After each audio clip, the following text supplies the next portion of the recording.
Hello, guys. This is Mr. Cole, finishing up our Vietnam War unit. So, just a really quick recap from last week. As you know, towards the end of the war, Nixon had begun moving American troops out in a very, very slow process, which we called Vietnamization, turning the war over to South Vietnam. Eventually, in 1973, the Nixon administration was able to broker a ceasefire between the North and the South, with the agreement that North and South would stop fighting each other and the United States would leave Vietnam. That was the agreement. However, that ceasefire almost barely lasted more than a year until the North began invading the South again. And at this point, America did not step in and start helping South Vietnam again. Americans began evacuating. Any Americans that were left began evacuating South Vietnam, and Vietnam is eventually overrun by the North Vietnamese and becomes a communist country. Now, with that, looking back at the end of the war, this was America's most divisive war in our country's history. Up to the 1960s, it was our longest war ever fought in our history, and is no doubt the most controversial war we've ever fought. In total, over the course of the 10 years, there are 58,000 American dead. Unfortunately, and as it always is, the place that you're fighting, those citizens suffer the most. And so 2 million Vietnamese were killed, most of whom were innocent civilians who were caught up in the bombings and things like that. In terms of looking at the legacy of the war, especially the veterans, when they come home from the war. Usually, when veterans come home from war, they're praised, right? They are, thanked. They are saluted for their service to our country.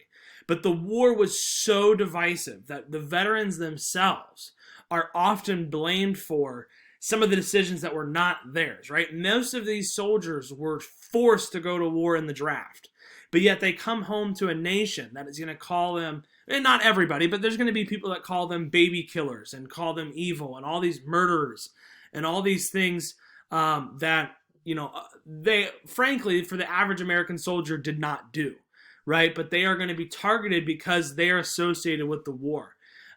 Just along with this, here's the Vietnam Veterans Memorial in Washington, D.C. It has the list of every single name of every single American that died in Vietnam.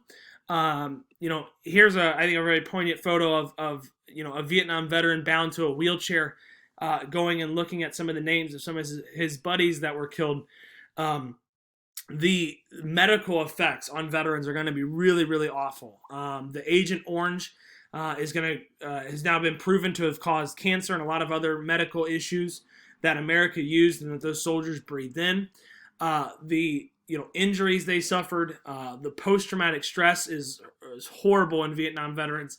They're going to have a hard time getting a job, hard time, having good mental health because of what they experienced in Vietnam. And with that, it's one of the really, really sad legacies of it is how horrific, it really was.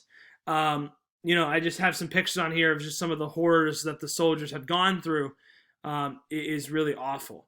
Now, along with this, the Vietnam War really changed the way America viewed itself, and a lot of the ways the rest of the world viewed America. Right? We had this vision of ourselves like in World War II, the great liberators of Europe during World War II, the folks who saved democracy around the world, who liberated the people and liberated the concentration camps. Right? And then we turn around and we see some of the actions that our government committed in Vietnam.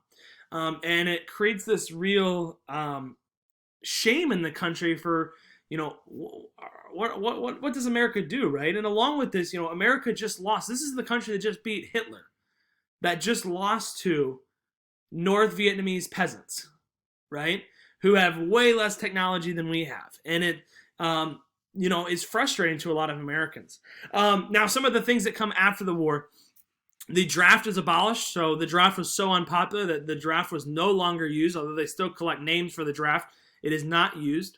Congress is also going to heavily limit the presidential powers that a president has in creating war. It's called the War Powers Act. Essentially what it says is that the president only gets to deploy troops to a country for 60 days and has to alert Congress of it. After that, Congress has to vote to give them permission. If you remember, Kennedy and Eisenhower had been sending thousands of American soldiers to Vietnam as quote-unquote advisors. They were doing that without the consent of Congress. So now the War Powers Act requires, after 60 days, you have to get Congress's permission to send troops overseas. Along with this, the Vietnam War is really going to lead to this distrust of government, this anger at government, this I don't believe what the government is telling me, that you still see today, right? Back in the 40s and 50s, if the president said something, you believed it. And we know today that that's not the case, right? So as Americans realize that maybe their government is lying to them, that maybe their government has other motives other than what's best for America potentially, you see a lot more of a distrust of our American government.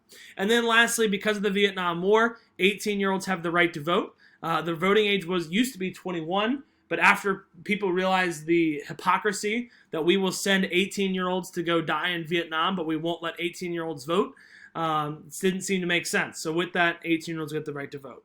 Okay? And America's most divisive war is over. Alrighty, guys. Thank you so much. I'll see y'all.